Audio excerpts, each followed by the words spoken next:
Hello everyone. तो last lecture में हमने देखा था स्केड्यूल्स ऑफ द कॉन्स्टिट्यूशन और उसमें देखा था कि बहुत सारे जो स्केड्यूल्स हैं उनको अमेंड किया जा सकता है कुछ सिंपल मेजॉरिटी से, कुछ अंडर आर्टिकल 368। प्लस हमने ये भी पढ़ा था कि हमारा जो कॉन्स्टिट्यूशन है पार्टली रिजिड है और पार्टली फ्लेक्सिबल है, बहुत सारे एरिया को अमेंड किया जा सकता है। बट कैसे अमेंड किया जा सकता है, अमेंड करने के लिए कौन से नंबर्स प्राप्त करने होते हैं गवर्नमेंट को in parliament. So we are talking about different types of majorities that is available in the constitution। कौन कौन से majorities प्राप्त करने होते हैं, कौन कौन से बिल के लिए, कौन कौन से चीजों के लिए काम करने के लिए पार्लियामेंट में for the government। So majorities in the constitution is today's topic। Let's begin our topic for today। तो majorities है क्या? So majorities are the numbers that is likely to be obtained in the parliament or in the state legislatures for the passage of a particular bill to become an act। कोई भी bill को act बनने के लिए parliament में या फिर state legislature में यह नंबर प्राप्त करना जरूरी होता है बाय द गवर्नमेंट, या फिर अमेंडमेंट टू द कॉन्स्टिट्यूशन करने के लिए और भी बाकी सारे पर्पस है जैसे बजट पास करने वगैरह के लिए भी जरूरी होता है प्राप्त करना इन मेजोरिटीज को। तो अलग अलग काम के लिए अलग अलग मेजोरिटीज चाहिए होता है। तो इनमें से जो टाइप्स ऑफ मेजोरिटीज है उनको हम लोग देखेंगे। सबसे पहला टाइप है वो है सिंपल मेजोरिटी। सिंपल मेजोरिटी का मतलब होता है more than 50% of the members present and voting. तो इसे हम लोग एक एग्जांपल के तौर पे समझते हैं। सपोज इन लोकसभा के एमपीज टोटल 545 है। तो कोई एक बिल आया हुआ है और उस बिल को हमें पास कराना है, यानी एक्ट बनाना है। लेकिन बहुत सारे लोग क्या है, एब्सेंट है। तो टोटल नंबर ऑफ एमपीज जो प्रेजेंट है वो 510 है, यानी बाकी लोग एब्सेंट है। और इन 510 लोगों में से भी ये जो 10 लोग हैं, ये लोग नखरा दिखा रहे हैं और बोल रहे हैं कि हम लोग वोटिंग में पार्टिसिपेट नहीं करेंगे, हम लोग वोट नहीं डालेंगे। तो टोटल नंबर ऑफ एमपीज जो प्रेजेंट भी हैं और रेडी हैं वोट डालने के लिए वो हो जाते हैं 500। तो यहाँ पे जो सिंपल मेजोरिटी होगा वो इस तरह कैलकुलेट होगा, 500 जो कि प्रेजेंट एंड वोटिंग है डिवाइडेड बाय 2 + 1 दैट इज 251। तो according to definition 50% of the members present and voting यहाँ पे अचीव हो रहा है, that is more than half of the present and voting members. तो ऐसा जो मेजोरिटी होता है, ये जो नंबर आया, ऐसा नंबर कहाँ कहाँ किस किस चीज के लिए चाहिए होता है। तो this simple majority is needed for the passage of largest number. बहुत सारे बिल्स को पास करने में इस सिंपल मेजोरिटी का उपयोग होता है। इसे फंक्शनल मेजोरिटी भी कहा जाता है क्योंकि सिंपल मेजोरिटी जो है वो जरूरत पड़ता है गवर्नमेंट के द्वारा, ताकि वो अपना रोजमर्रा का काम जो है पार्लियामेंट में या फिर कोई गवर्नमेंट स्टेट लेजिस्लेचर में कर सके कुछ केसेस में। तो ये केसेस क्या है, जैसे कि फॉर एग्जांपल कोई ऑर्डिनरी बिल आया, जनरल बिल आया, एक्ट वैक्ट पास करने का बिल आया, उसमें मनी या फाइनेंशियल बिल यानी बजट को पास करने में, नो कॉन्फिडेंस या कॉन्फिडेंस मोशन यानी सरकार पे भरोसा है या सरकार गिर जाना चाहिए, उसके लिए सेंसर मोशन। ये सब हम लोग डिटेल में पढ़ेंगे इसे मोशन क्या होता है। Vote of thanks to the president, adjournment motion, ratification of constituent amendment bill by the state legislature, और इलेक्शन ऑफ द स्पीकर और deputy speaker of the Lok Sabha and chairman of the Rajya Sabha and etcetera. ये सब जगह simple majority का उपयोग होता है और कुछ जगह हमने स्केड्यूल्स में भी देखा था अमेंडमेंट में जरूरी होता है। सेकेंड टाइप ऑफ मेजोरिटी जो है वो एब्सोल्यूट मेजोरिटी। इसका मतलब होता है more than 50% of the total strength of the house. For example जो टोटल नंबर ऑफ एमपीज है लोकसभा में वो 545 है। तो एब्सोल्यूट मेजोरिटी क्या हो गया, तो टोटल स्ट्रेंथ 545 ही है, डिवाइडेड बाय 2 + 1 यानी मोर देन 50% अचीव हो जाता है, 273 आता है। तो ये जो एब्सोल्यूट मेजोरिटी है कॉन्स्टिट्यूशन में कहीं भी इसका जरूरत पड़ता है नहीं इन आइसोलेशन, मतलब अकेले जरूरत नहीं पड़ता है, किसी के साथ जरूरत पड़ता है, आगे हम लोग देखेंगे। It is required in association with special majority. However, absolute majority is politically significant। लेकिन इस ये जो मेजोरिटी है, भले ही कोई बिल को पास करने में जरूरत नहीं पड़ता, लेकिन इसका सिग्निफिकेंस है बहुत काफी बड़ा पॉलिटिकल सिनेरियो में।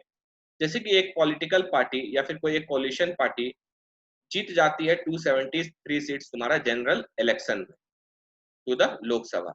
तो क्या है, वो पॉलिटिकल पार्टी या क्या बना सकती है, अपना सरकार बना सकती है कंट्री में और एक मेजोरिटी गवर्नमेंट को फ्रेम कर सकती है। जैसे कि आज के दिन में बीजेपी है जो कि प्लस सीट्स लाई थी, और आज एक स्टेबल गवर्नमेंट है हमारे पास, 5 साल तक कम से कम तो चलेगा ही चलेगा government. On the other hand, अगर कोई भी पार्टी या कोई भी कोलिशन ऑफ पॉलिटिकल पार्टीज जीतती नहीं है ये 273 सीट का मार्क, एब्सोल्यूट मेजोरिटी का मार्क, तो पॉलिटिकल इनस्टेबिलिटी आ जाता है, मतलब कोई भी सरकार तो फॉर्म नहीं कर पाएगा अगर कोई पार्टी नहीं लाई तो ऐसे कंडीशन में पार्लियामेंट को हम लोग बोलते हैं हंग पार्लियामेंट, जब किसी को भी कोई मेजोरिटी नहीं मिलता है। तो ऐसे कंडीशन में सरकार कैसे बनेगी? तो government formed in such circumstances is called a minority government. अगर फिर भी गवर्नमेंट बनता है तो उसे माइनॉरिटी गवर्नमेंट कहा जाएगा, which survives on the basis of support given from outside the government by certain political party. Suppose किसी को 273 सीट का नहीं आया, ना ही कांग्रेस को आया ना ही बीजेपी का आया, बट कांग्रेस सरकार बना लेती है क्योंकि कुछ parties, suppose TMC Trinamool Congress जो बंगाल का पार्टी है, ये बोलती कि हम गवर्नमेंट में नहीं आएंगे, लेकिन हम आपको बाहर से अपना सीट का सपोर्ट दे देते हैं ताकि आपका मार्क 273 का पहुंच जाए। तो ऐसे टाइप ऑफ गवर्नमेंट बनते हैं, लेकिन ये इनस्टेबल है। जिस दिन ये ममता बनर्जी हटा ली अपना सपोर्ट कांग्रेस से, उस दिन कांग्रेस का सरकार गिर सकता है, तो इनस्टेबल गवर्नमेंट हो जाता है।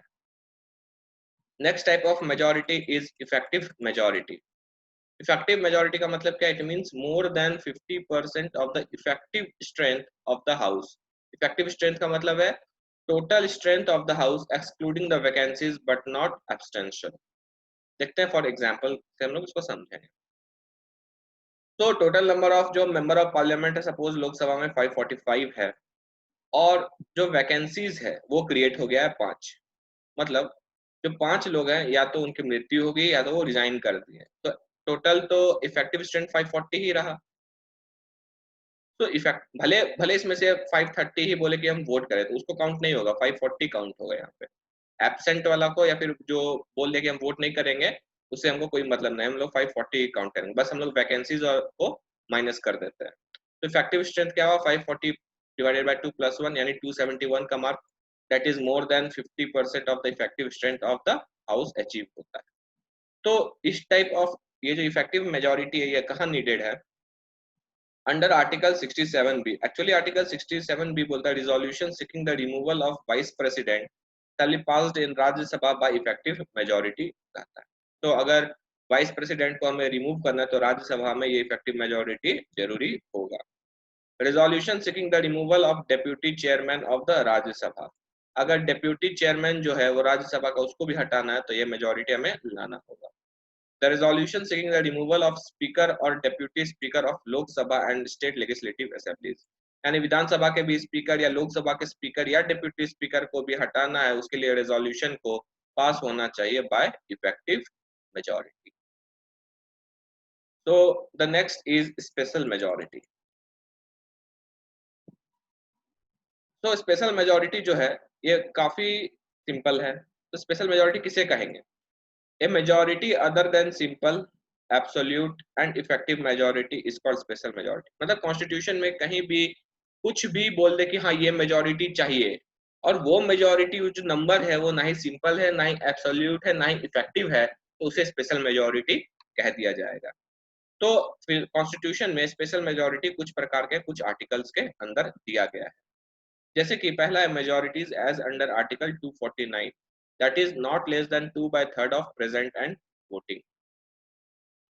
फॉर एग्जाम्पल हम लोग एग्जाम्पल समझते हैं कि एमपी इन लोकसभा 545 है, और नंबर ऑफ एमपी जो प्रेजेंट है और वोटिंग करना चाहते हैं वो 450 है। तो यहाँ पे स्पेशल मेजोरिटी जो रिक्वायर होगा that is 2/3 of 450 + 1, that is 301 का mark, which is more then 2/3 of present and voting.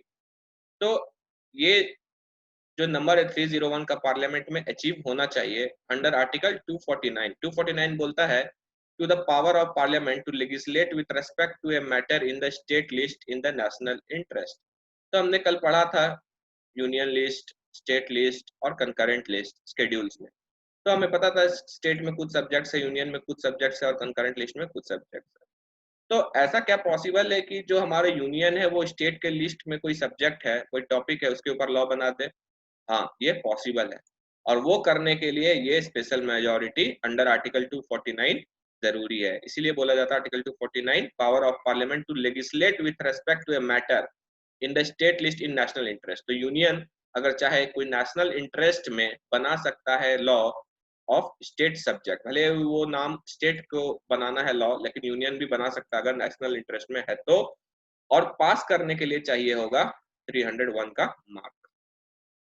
This type of special majority is also needed under article 312। Article 312 में भी ये मेजोरिटी चाहिए होता है जब ऑल इंडिया सर्विसेज क्रिएट होना होता है। ऑल इंडिया सर्विसेज जैसे कि आज है IAS, IPS। तो इसी तरह अगर कोई नया सर्विस क्रिएट करना हुआ गवर्नमेंट को, तो वो कैसे क्रिएट करेगी? तो वो एक बिल लाएगी पार्लियामेंट में, और उस बिल को पास कराने के लिए उसे ये स्पेशल मेजोरिटी चाहिए होगा, तभी वो ऑल इंडिया सर्विस क्रिएट हो पाएगा।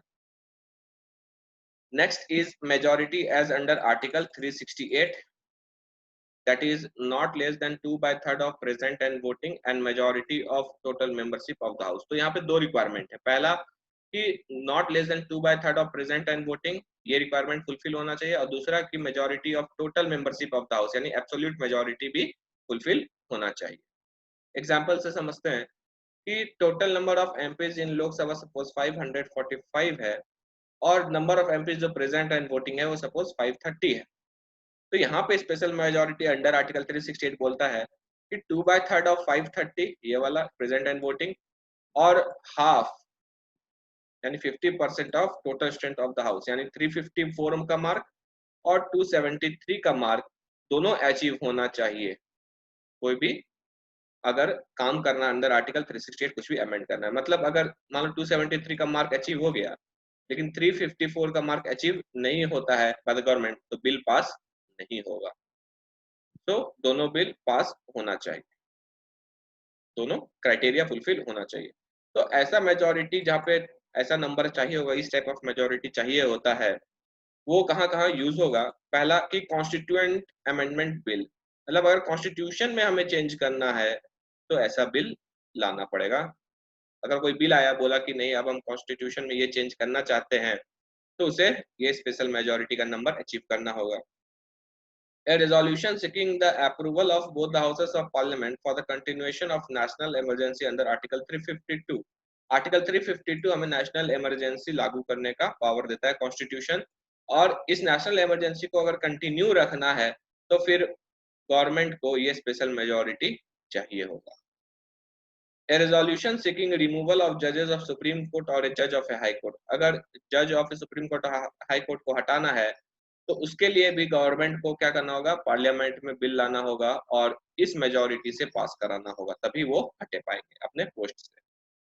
उसी तरह ए resolution for the removal of chief election commissioner of India या फिर controller auditor general of India को हटाना है तो ये मेजोरिटी नीडेड होगा under article 368। Under Article 169, the resolution passed by the State Legislative Assembly seeking to create or abolish the Legislative Council for the state। अगर किसी स्टेट को suppose Bihar है, तो स्टेट में भी बाइकैमरलिज्म है, हालांकि सब स्टेट में नहीं है, यहाँ पे भी विधान सौधा और विधान परिषद होगा यानी लेजिस्लेटिव काउंसिल। तो ये जो विधान परिषद है इसको अगर एबॉलिश करना है बिहार को या फिर इस्टेब्लिश करना है, तो इसके लिए जो है स्टेट लेजिस्लेटिव असेंबली में यानी बिहार के विधान सभा में ये नंबर अचीव करना पड़ेगा गवर्नमेंट को, तभी इस्टेब्लिशमेंट हो पाएगा या फिर एबॉलिश हो पाएगा। और जो लास्ट टाइप ऑफ मेजोरिटी है that is majority as under article 61, that is not less than 2/3 of the total strength of the house. Example से समझते हैं कि suppose total number of MPs जो है लोकसभा में वो 545 है, तो यहाँ पे स्पेशल मेजोरिटी जो होगा वो होगा 2/3 of total strength that is 545 plus 1 यानी more than 50% of 2/3 of total strength of the house. तो ऐसा जो नंबर है it is the highest and toughest majority, इससे ज्यादा मेजोरिटी कहीं भी हमने अभी तक ऊपर में नहीं देखा है, हाईएस्ट नंबर है needed anywhere in the constitution. Constitution सबसे टफ मेजोरिटी यही है अचीव करना। लेकिन इतना टफ क्यों है और किस चीज में ये काम आएगा ये मेजोरिटी?